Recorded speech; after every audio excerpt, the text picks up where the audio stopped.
Assalamualaikum warahmatullahi wabarakatuh. Waalaikumsalam. Pemirsa, jumpa lagi dalam channel Profesor Network TV. Channel yang penuh inspiratif dan penuh makna. Baik pemirsa, seperti kita ketahui, sekarang sedang terjadi demo atau unjuk rasa menentang Undang-Undang Omnibus Law yang telah disahkan oleh DPR RI. Alhamdulillah di samping saya telah hadir Profesor Sujito. Selamat datang. Terima kasih sudah bergabung dalam channel Profesor Network. Ini Profesor Sujito ini beliau sangat sibuk sekali, alhamdulillah telah menyempatkan hadir di perbincangan pada sesi ini. Tadi Profesor Sujito saya lihat selesai mengajar mahasiswa S3 ya Prof ya? Ya Mas Wildan. Iya. Assalamualaikum warahmatullahi wabarakatuh. Pak tadi mengajarnya sepertinya offline gitu Prof. Apakah ini di padahal masih musim pandemi ini. Bagaimana ini Prof? Iya. Tadi mengajar mahasiswa S3 karena S3 jumlahnya hanya sekitar 7 orang sehingga kita melaksanakannya secara offline, tidak terlalu menimbulkan kerumunan, masih diperbolehkan lah oleh pemerintah, tidak terlalu berkerumun. Hanya 7 tadi Mas Wildan. 7 ya, di ruangan ini, tadi ulang Mas Wildan iya. sini. Kemudian kita berbincang sekarang ini. Iya, lancar-lancar saja ya Prof ya. Alhamdulillah. Alhamdulillah. Baik Prof, sebelum mengawali perbincangan pada sesi kali ini, tema kali ini adalah terkait dengan Omnibus Law yang sekarang sedang terjadi demonstrasi atau unjuk rasa besar-besaran, ya, baik di Jakarta maupun di tempat sekitar kami ada di dekat Tugu Kartosuro. Ya, ini juga para elemen yang terdiri dari buruh, mahasiswa, dan para pekerja, mereka sama-sama menyuarakan aspirasi mereka. Baik Prof, langsung ke pertanyaan terkait dengan Omnibus Law ini. Sebenarnya apa itu Prof, undang-undang Omnibus Law ini? Ya, terima kasih Mas Wildan. Kita juga turut prihatin dengan banyaknya demo sekarang di Jakarta. Demonya sangat ramai, sebagian anarkis juga sepertinya, banyak merusak beberapa fasilitas negara, patut disayangkan.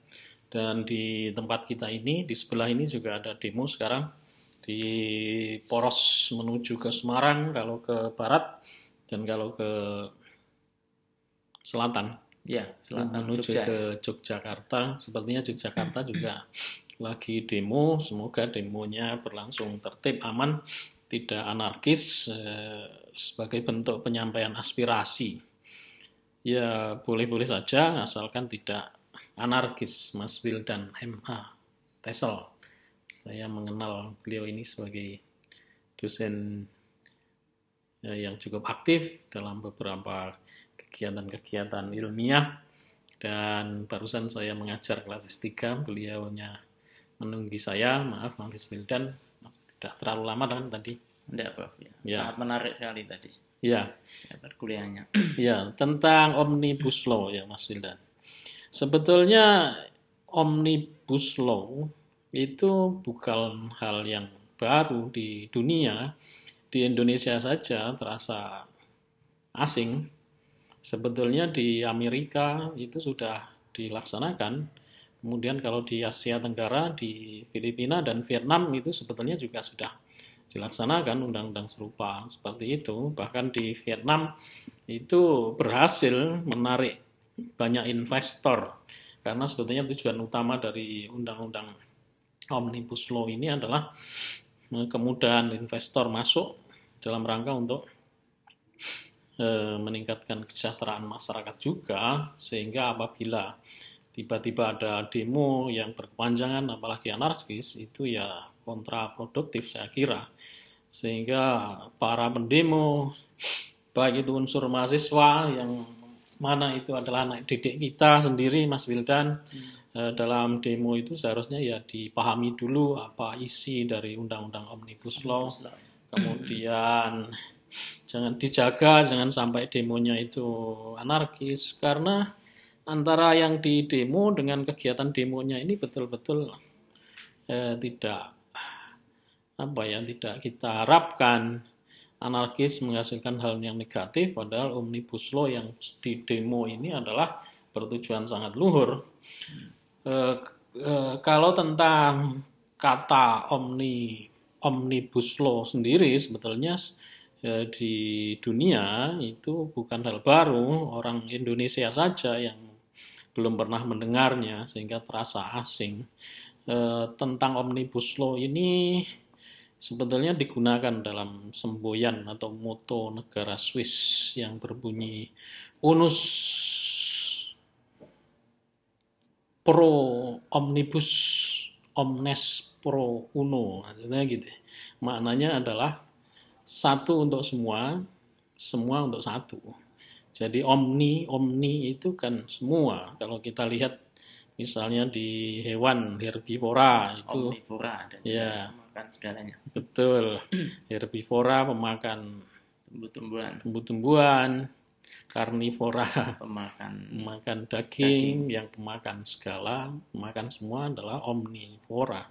Jadi sebetulnya kalau dilihat dari itu, dihubungkan dengan semboyan negara Swiss tadi, yaitu unus pro omnibus, omnes pro uno, itu sebetulnya tujuannya untuk kebersamaan, tujuannya untuk kesejahteraan bersama. Itu dari segi ditinjau dari makna kata. Gitu Mas Wildan. Sehingga seharusnya orang Indonesia memahami dulu. Saya khawatir para pendemo termasuk mahasiswa kita itu belum paham sebetulnya apa maknanya. Terus tiba-tiba melakukan demo gitu saja patut disayangkan. Sehingga hari ini saya memasang status Mas Wildan di WhatsApp saya. Semoga dibaca oleh mahasiswa-mahasiswa saya.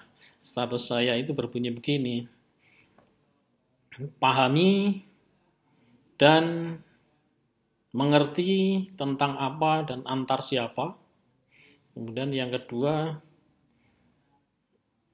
nanti di hari pembalasan, di hari kiamat, kenapa terlalu jauh itu? Supaya mereka paham apa yang dilakukan itu selalu harus dipertanggungjawabkan, baik dunia dan akhirat. Pertanggungjawabannya masing-masing. Iya. Apakah ternyata Anda, mahasiswa-mahasiswa saya, termasuk yang melakukan demo itu ternyata berjuang atau merusak? Itu sindiran saya. Kalau demo anarkis dan merusak itu nanti ada pertanggungjawabannya. Kalau ternyata Anda berjuang, ya bagus, semoga berjuang, memahami dulu apa yang mau disampaikan, disuarakan, baru kemudian bertindak. Jangan belum paham tiba-tiba melakukan demo, kemudian melakukan perusakan. Nah itu. Dan di akhir status saya katakan, demi Allah, saya tidak rela jika anak didik saya menyukai demo. Demo itu, Mas Wildan, itu sebetulnya tidak dicontohkan oleh Nabi kita secara di dunia Islam itu tidak dicontohkan. Penyampaian pendapat itu ya diperbolehkan, tapi tidak lewat demo. Betul ya, Prof. Musyawarah gitu, Prof. Betul. Ya. Selanjutnya tentang Omnibus Law. Jadi Omnibus Law ini ternyata kan menggabungkan berbagai macam undang-undang ya, dan ini mengatur berbagai macam aspek ya. Dan ini bisa dikatakan satu undang-undang yang mengatur banyak hal gitu Prof. Jadi disampaikan bahwa omnibus ini berarti segalanya. Nah, sebenarnya kan undang-undang ini terdiri dari 11 klaster pembahasan. Namun mengapa ini Prof yang digaungkan, yang didengungkan ini selalu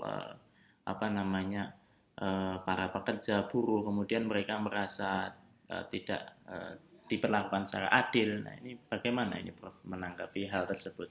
Ya, Mas Wildan, betul sekali.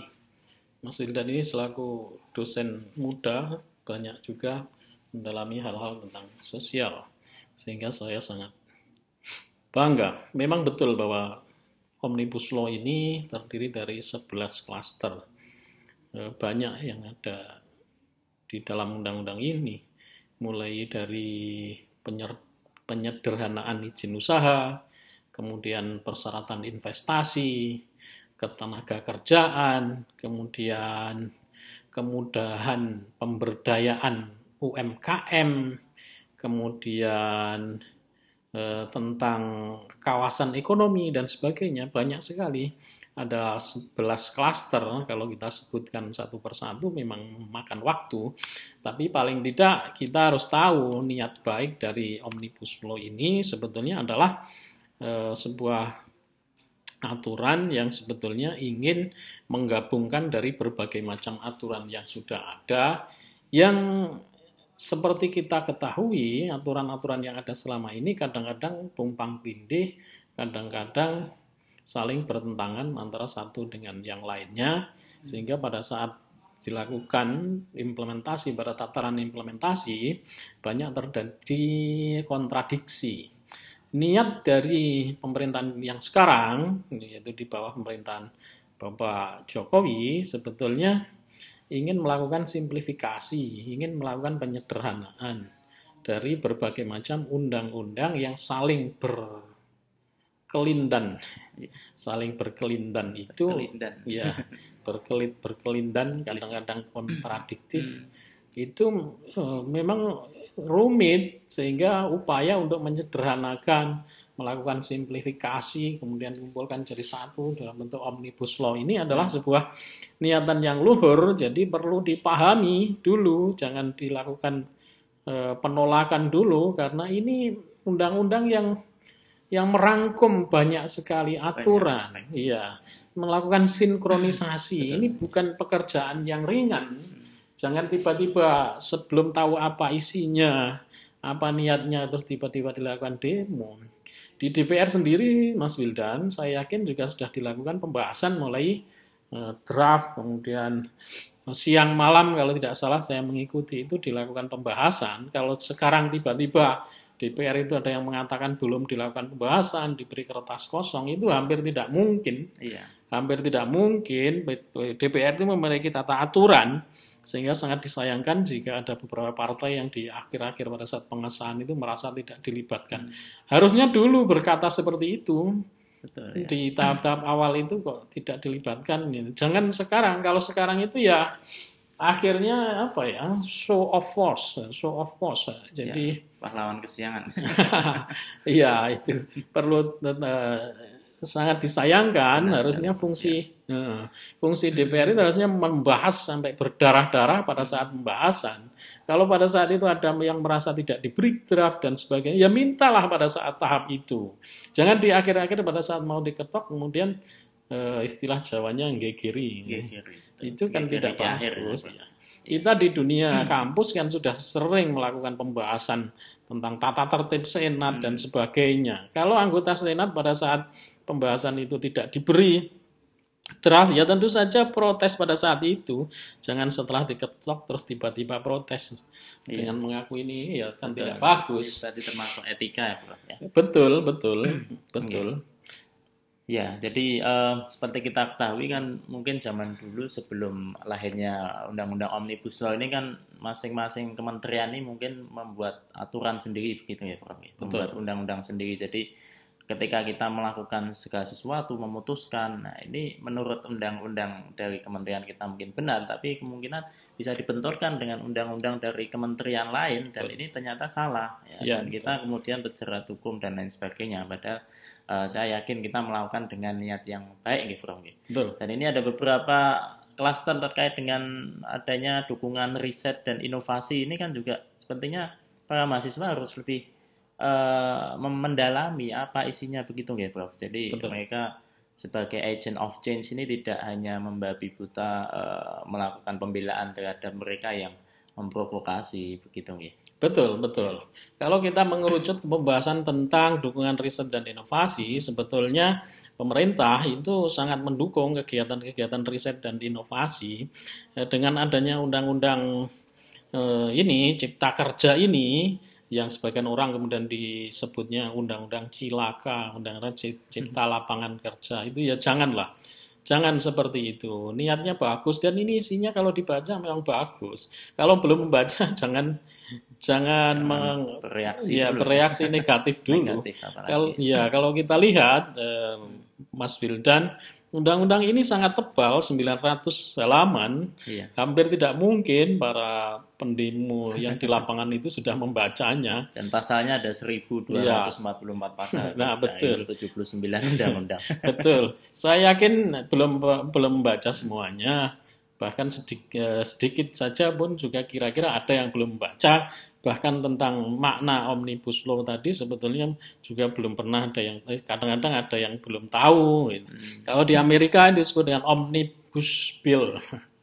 Omnibus Bill. Ya, itu tebal sekali kalau di kita 905 halaman dan kebiasaan kita itu kadang-kadang malas membaca sehingga ada sindiran jangankan membaca 105 halaman.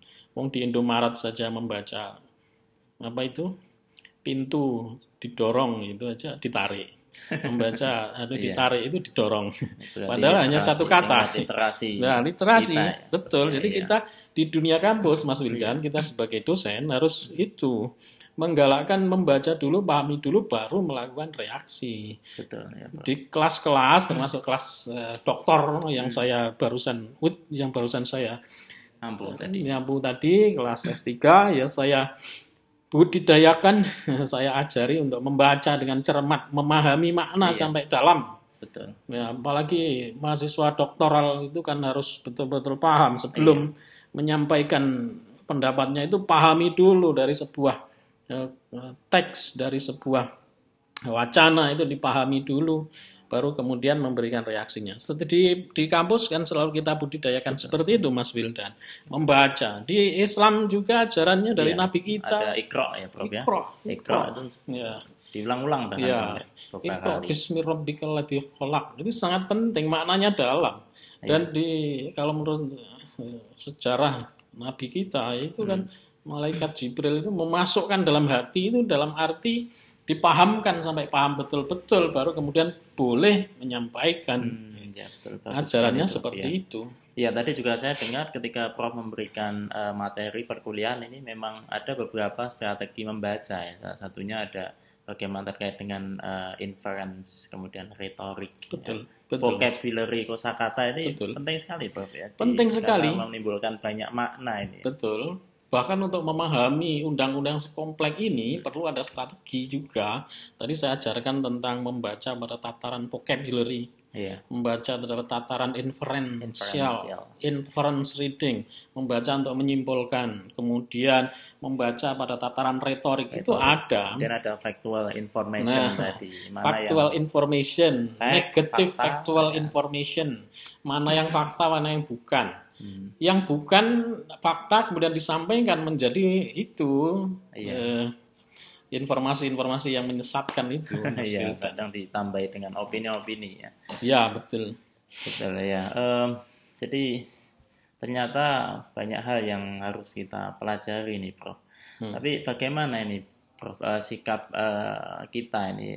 Saya mewakili ini mahasiswa tadi yang mungkin mengikuti demo juga ya. Karena terkadang demo ini kalau kita tidak, atau protes ya, kalau kita tidak jeli ini kan banyak sekali disusupi oleh oknum yang tidak bertanggung jawab ini, Prof. Jadi kemungkinan kita maksudnya baik untuk membantu, tetapi kita tidak bisa mengendalikan emosi kita. Nah, ini bagaimana, Prof, untuk pesan kepada para mahasiswa yang mereka sebagai agent of change ingin membela dan membantu teman-teman, terutama para pekerja dan buruh, namun supaya tetap dalam koridor keilmuan akademisi. Ya, betul. Sebetulnya mahasiswa kita ini ya perlu patut dibanggakan semangatnya dalam membela rakyat, membela kepentingan rakyat. Itu mahasiswa memang harus berposisi pada itu. Ya, seperti di tahun 66 dan tahun-tahun yang lain pada saat ada demo, tapi ya demo itu harus dipahami sebagai sebuah perjuangan yang benar. Jadi dimantapkan niatnya dulu, dipahami konten dan konteksnya.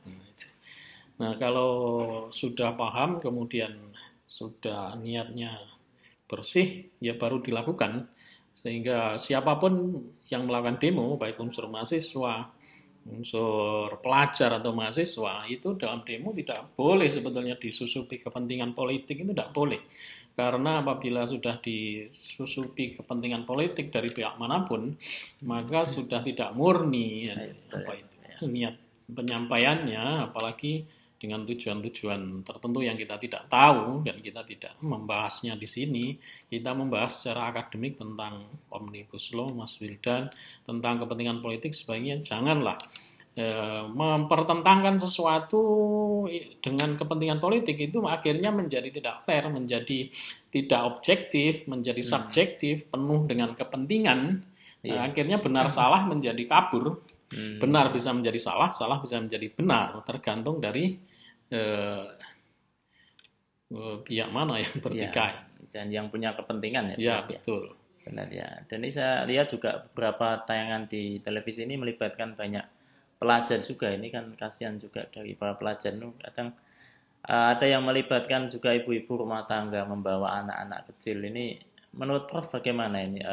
Apakah saran untuk para mahasiswa sebagai agent of change ini bisa mengawal dan menampung aspirasi tapi dengan cara yang damai begitu dan memberikan penjelasan akademis? Betul. Jadi sebetulnya ini proses pendewasaan bangsa kita ya. Bangsa kita yang terdiri dari berbagai macam elemen, rakyatnya terdiri dari berbagai macam kelompok atau golongan, baik golongan kami, dosen, mahasiswa.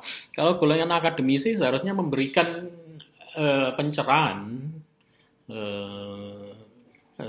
kebiasaan akademis di kampus itu ditularkan sehingga cenderung lebih objektif sebelum bertindak. Nah, kalau pelajar yang masih kecil-kecil ikut demo itu, ya jelas mereka belum tahu isi dari yang didemokan itu apa. Itu Mas Wildan. Kadang hanya melalui dari ini WA group. Nah, dari WA group kemudian mereka tergerak. Betul. Dan sangat disayangkan kalau terjadi anarki di sana sini. Mari kita bahas lebih dalam tentang Omnibus Law ini, Mas Wildan. Baik, Prof. Terkait dengan ini, Prof, 11 klaster pembahasan ini yang ada di dalam Omnibus Law ini. Menurut Prof Sucito ini kira-kira terkait dengan klaster apa ini yang kita bisa melakukan pembahasan secara ringkas gitu. Apakah kita mulai dari klaster pendidikan, karena ini ada berbagai macam klaster ya, Prof. Ya. Tentang pendidikan ada, tentang ketenaga kerjaan ada, tentang ekonomi ada, kemudian tentang ini usaha kecil menengah. Nah ini kita mulai dari yang paling simpel, kira-kira apa ini, Prof, tentang keuntungan Omnibus Law? Mungkin sedikit kita bahas tentang pasal yang membawa polemik ini, yang sekarang menjadi polemik ini, Mas Wildan, yaitu tentang pasal perburuan. Kalau tentang pendidikan sepertinya ya bagus itu, tentang izin usaha bagus, tentang investasi itu malah tujuan utamanya dari Undang-Undang Omnibus Law ini sebetulnya adalah untuk menggalakkan investasi. Sehingga investasi itu banyak masuk ke negara kita. Tujuan utamanya sebetulnya kan itu untuk kesejahteraan, menciptakan lapangan kerja. Betul. Yang disampaikan Pak Presiden kita. Betul, menciptakan lapangan kerja itu salah satu kuncinya jika banyak investasi masuk gitu, Mas Wildan. Jangan takut investasi itu jangan malah dikira merampok kesempatan kerja. Itu salah. Tujuannya dari namanya aja Undang-Undang Cipta Karya. Dalam rangka untuk menciptakan karya itu, menarik informasi, padat karya, barulah kemudian di situ lapangan kerja tercipta gitu, Mas Wildan. Kaitannya dengan pasal perburuan mungkin bisa kita bahas, Mas Wildan. Itu yang saya simak di televisi ini ada beberapa pasal tentang perburuan ini ya, yang mungkin terkait dengan pemberian pesangon, kemudian PHK, kemudian pengaturan jam kerja. Ini menurut Prof bagaimana ini, Prof? Ya, jadi kalau tidak salah di pasal perburuan itu juga mengatur tentang pengupahan, kemudian tentang skema cuti, tentang besarnya pesangon, kemudian diatur juga tentang jam kerja, kemudian diatur juga tentang aturan PHK gitu. Dan ini karena undang-undang ini begitu kompleksnya, lengkap, dan merupakan rangkuman dari berbagai macam, gabungan dari berbagai macam undang-undang, maka dalam pelaksanaannya memang kejar tayang,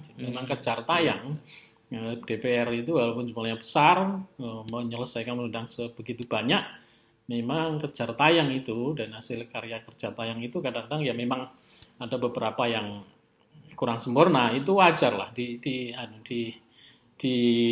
dipahami secara wajar. Kan kalau ada konflik itu kan masih ada kesempatan untuk menggugatnya di MK. Betul sekali. Ya. Melalui jalur konstitusional. Betul, melalui jalur kekerasan. Betul, melalui jalur konstitusional. Dan yang mengatakan jika MK itu akhirnya sia-sia, itu tidak. Apa gunanya menggugat ke MK jika sia-sia? Tidak seperti itu. Para akademisi harusnya tidak memprovokasi lewat wacana-wacana seperti itulah. Betul sekali ya.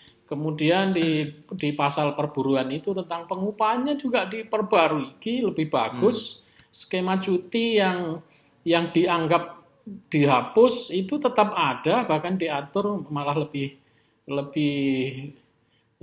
jelas. Kemudian tentang pesangon, dikatakan pesangonnya menjadi dihapus kalau di PHK menjadi tidak ada pesangon, itu salah. Itu tetap ada, bahkan pekerja kalau dulu itu jika perusahaan tidak memberi pesangon itu tidak dianggap sebagai tindakan pidana. Sekarang perusahaan yang tidak memberi pesangon itu menjadi tindakan yang melanggar. Iya. Karena masuk banyak perusahaan yang mungkin sekarang ketika tidak bisa memenuhi kewajiban para pekerja, buruh, kemudian ada yang tutup gitu ya. Betul. Ini kan juga sebenarnya undang-undang ini melindungi para buruh sendiri. Betul. Memang ada pengaturan di sana sini, Mas Wildan, yang patut disayangkan itu adalah informasi melalui media-media sosial yang tidak bisa dipertanggungjawabkan itu. Yang kadang-kadang isinya itu misleading. Jadi menyesatkan. Seharusnya tidak seperti itu. Itu pasti ada tujuan tertentu itu. Itu tidak bagus. Di dunia akademik harusnya bisa memilah antara faktual dan negatif faktual. Itu tadi yang kita bahas di kelas tadi. Jam kerja juga diatur, aturan PHK juga diatur lebih bagus. Kalau memang ada perbedaan dengan aturan yang lama, tetapi bukan berarti para buruh dirugikan, itu tidak. Mungkin yang disebut dengan merugikan para buruh itu adalah kebijakan tentang outsourcing. Outsourcing ini memang kalau dipahami secara sekilas akan merampas dari hak buruh yang sudah ada. Tapi sebetulnya tujuan dari outsourcing ini adalah untuk melakukan transfer teknologi.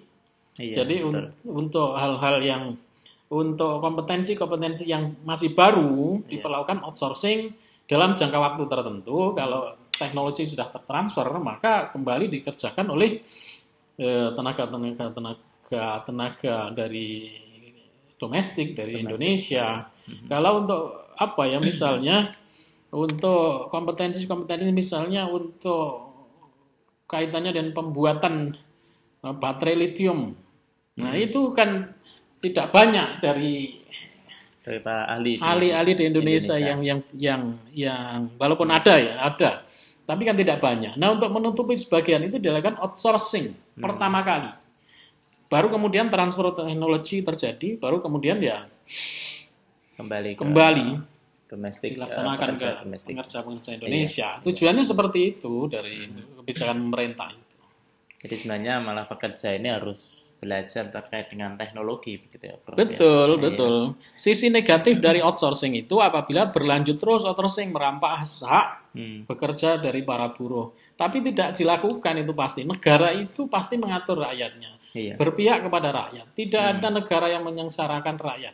Tidak ada macan yang memangsa anaknya sendiri. Kalau ternyata dilakukan outsourcing, tujuannya adalah untuk transfer teknologi. Kalau sudah dilakukan transfer teknologi, baru kembali lagi dikerjakan oleh putra-putra bangsa. Tujuan seperti itu. Jangan putar balikkan. Gitu loh. Jadi tujuan dari outsourcing itu. Di kampus-kampus saya kebetulan ya pernah menjadi pejabat struktural kampus, jadi pimpinan kampus, ya pernah beberapa kali melakukan outsourcing, tapi tujuannya ya seperti itu untuk hal-hal yang sifatnya masih belum dipahami, belum dikuasai, belum di cover oleh karyawan internal. Kita melakukan outsourcing, kalau semua sudah tercover, kita kembalikan lagi ke karyawan-karyawan kita sendiri. Betul, dan outsourcing itu kan pasti kita ambil dari yang ahli ya. Betul. Jadi sekaligus transfer ilmu. Iya, transfer ilmu, transfer knowledge, transfer teknologi itu. Ya, baik Prof. Ini akan saya review setidaknya ada 5 ini pasal-pasal yang terkait dengan yang menimbulkan kontroversi ini. Yang pertama terkait dengan kontrak tanpa batas. Ini sebenarnya UU Cipta Kerja ini menghapus aturan mengenai jangka waktu perjanjian kerja waktu tertentu. Jadi kalau sebelumnya itu mengatur ini perjanjian kerja waktu tertentu ini dapat diadakan paling lama 2 tahun dan hanya boleh diperpanjang 1 kali, maka yang ketentuan baru ini berpotensi memberikan keleluasaan sebenarnya bagi pengusaha untuk mempertahankan status pekerja kontrak tanpa batas ya. Ini kan keuntungan sebenarnya, Prof. Keuntungan. Untuk pasal-pasal seperti itu pastilah belum dibaca oleh yang menolak. Belum dibaca lengkap. Jadi yang dibaca itu adalah pasal-pasal yang yang rawan menimbulkan kontroversi atau pandangan subjektif. Atau kalau Al-Quran itu ada kan itu ayat-ayat perang itu kan ada. Dalam situasi damai ya jangan terlalu banyak dikobarkan ayat-ayat perang. Jadi karena Islam itu adalah Islam yang damai. Dulu pada zaman Nabi maupun di zaman Nabi Musa itu kan jelas antara Nabi Musa dan Fir'aun. Kemudian antara Nabi dengan kaum Quraisy. Sehingga ada beberapa profesor maupun beberapa ustadz yang mengatakan bahwa demo itu dalam rangka untuk melawan kedoliman. Kemudian disamakan antara Nabi melawan kaum Quraisy, antara Nabi Musa melawan Fir'aun, yang mana walaupun Fir'aun itu banyak membangun infrastruktur, itu ya tetap harus dilawan. Ini jangan disamakan pemerintahan sekarang itu dengan Fir'aun. Itu perlu itu bahaya sekali itu, walaupun itu akademisi maupun ustadz yang mengatakan seperti itu bahaya sekali. Jangan samakan pemerintahan kita dengan Fir'aun. Pemerintahan kita itu pemerintahan yang bagus, pemerintahan yang resmi, bukan togut. Jadi pemimpinnya juga orang Islam lah. Sehingga jangan disamakan. Wakil presidennya juga kiai. Jadi memang kalau kita lihat memang model kepemimpinan dalam ini ya yang dikobarkan oleh para ulama ini kan sebenarnya mereka ingin meniru model kepemimpinan Nabi Muhammad SAW.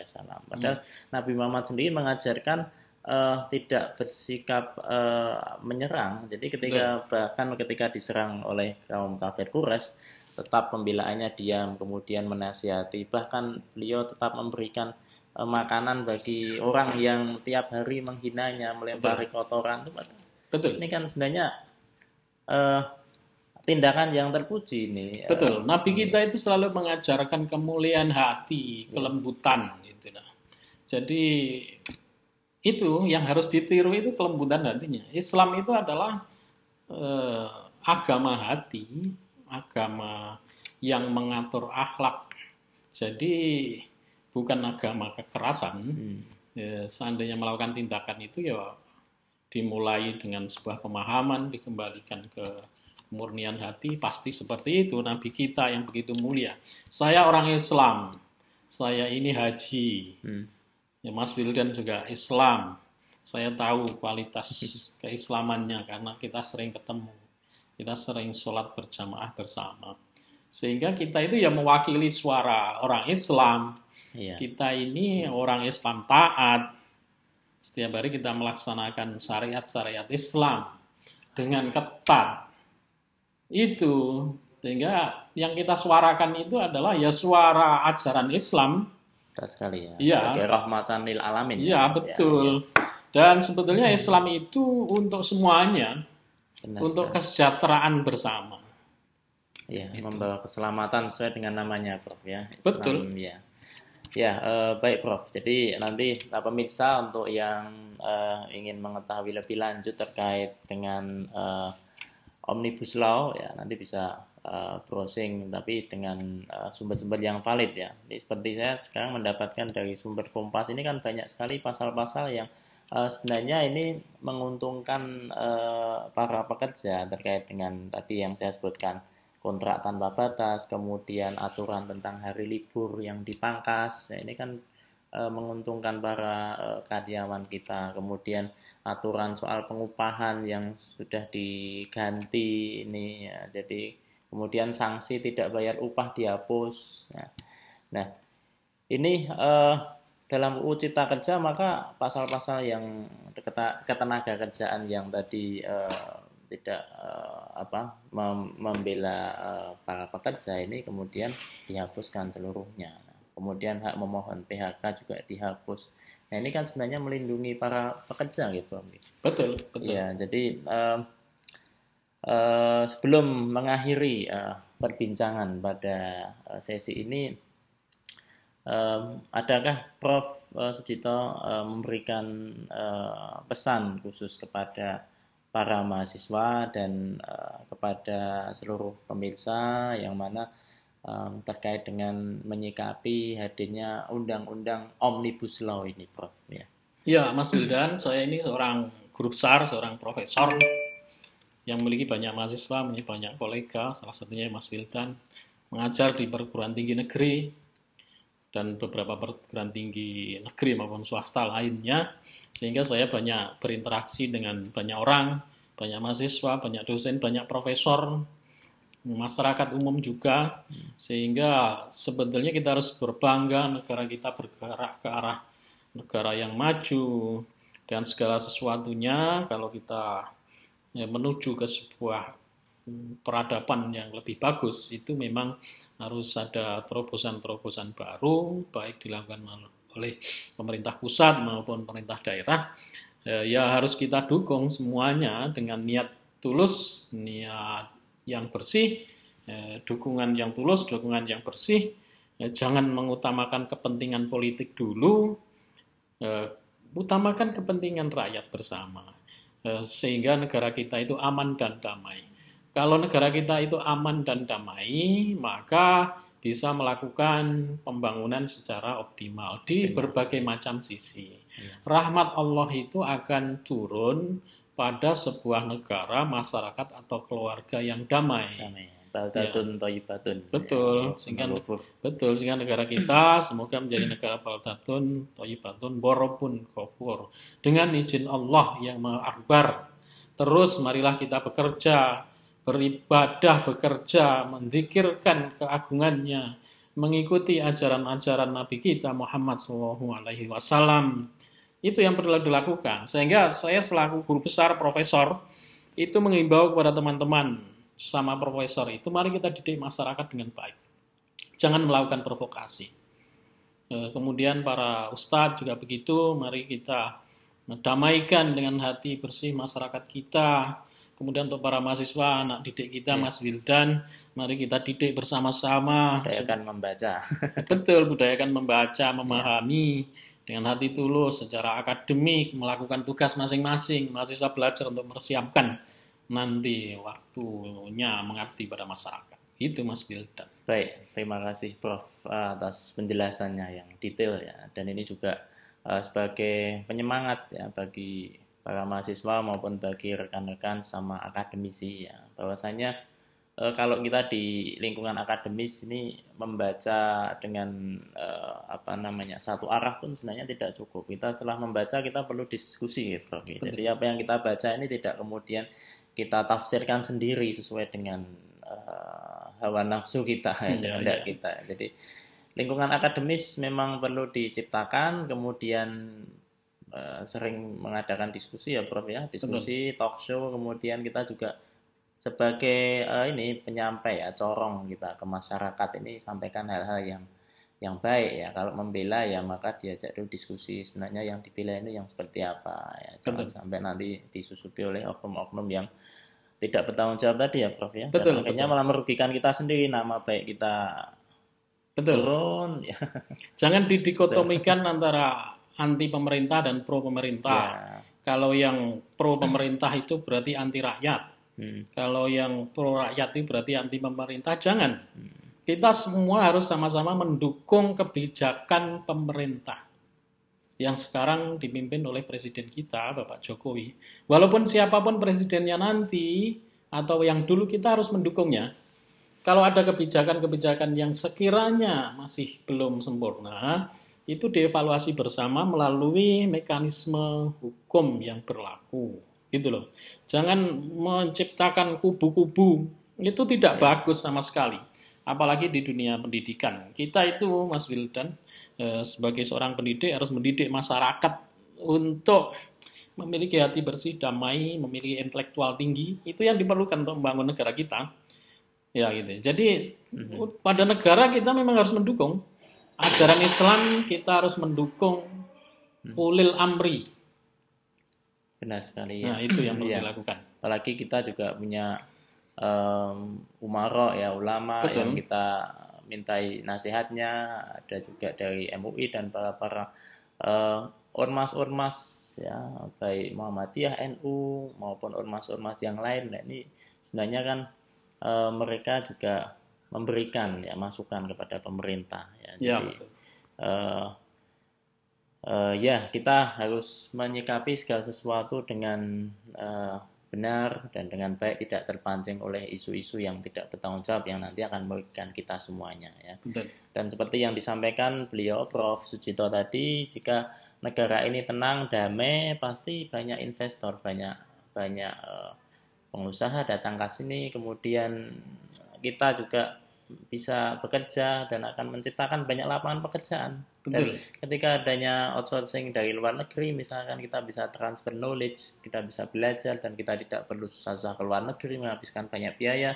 Kemudian kita bisa memproduksi dari hasil yang kita miliki, begitu ya Prof. Betul, dan kita harus bangga terhadap negara kita. Negara kita ini penuh dengan rahmat Allah. Sangat subur, rakyatnya ramah. Jangan diubah menjadi negara yang keras hati. Kita syukuri keindahan negara kita, kesuburan negara kita, kemakmuran negara kita yang dianugerahkan Allah Subhanahu wa Ta'ala kepada kita semua, dengan banyak bekerja, dengan banyak beribadah, dengan bekerja pada bidang masing-masing. Kita di kampus mendidik mahasiswa dengan tulus mempertinggi intelektualitas mereka. Ya. Baik Prof, ya terima kasih atas waktu yang sudah disediakan kepada kita untuk bincang-bincang mengenai undang-undang Omnibus Law yang menimbulkan kontroversi. Ya kita berharap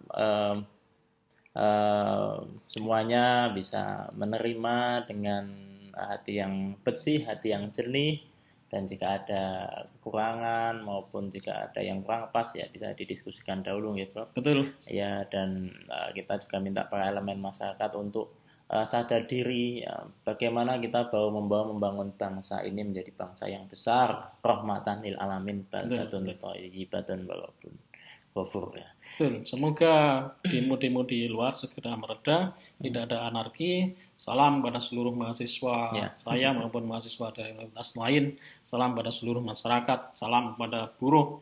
Salam kepada aparat. Salam kepada pimpinan pemerintah baik pusat maupun daerah. Mari kita bersinergi untuk membangun negara ini dengan izin Allah Subhanahu wa Ta'ala. Ya, terima kasih.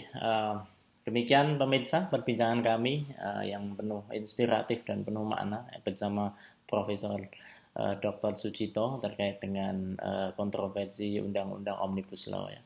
Mudah-mudahan kita selalu diberikan kemudahan dalam belajar dan memahami ilmu pengetahuan.